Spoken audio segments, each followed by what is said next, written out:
L'urne devant moi est funéraire. Elle engloutit mes rêves de liberté, d'égalité et de fraternité. Elle réduit en cendres les espoirs de bonheur pour tous.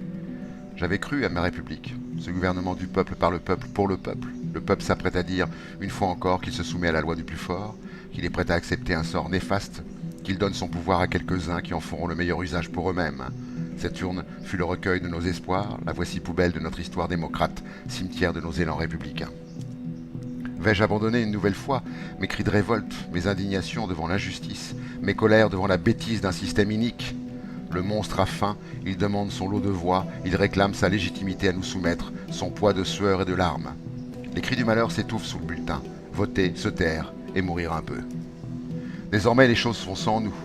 Dans le pays qui a vu naître la démocratie, il y a plus de 26 siècles, une lutte est engagée contre le peuple. Elle gagne les pays latins et successivement les peuples sont défaits. Goldman Sachs a pris le pouvoir avec le soutien du Fonds monétaire international et ce machin qu'on appelle l'Europe. Voter, c'est désigner les seconds couteaux d'un système qui nous combat. Si je me dis ça, je sors immédiatement de ce lieu. Qui pourrait m'en empêcher, si ce n'est une mauvaise conscience? C'est un comble. Le devoir du citoyen, dites-vous? Ce devoir s'échange contre le devoir de celle ou celui qui nous représente par l'élection. Je te désigne pour faire entendre ma voix. Le contrat est rompu, nos représentants ne représentent plus qu'eux-mêmes. Ce n'est pas le droit de vote qui a été chèrement acquis, mais celui d'être représenté pour que la volonté du peuple soit mise en œuvre. Ce droit, nous devrons le reconquérir.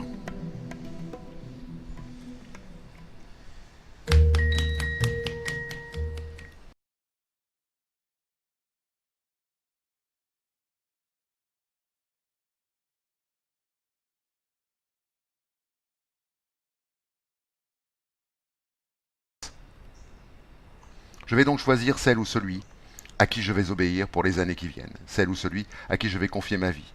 Il fut un temps où je priais, confiant mon destin à Dieu sans résultat probant.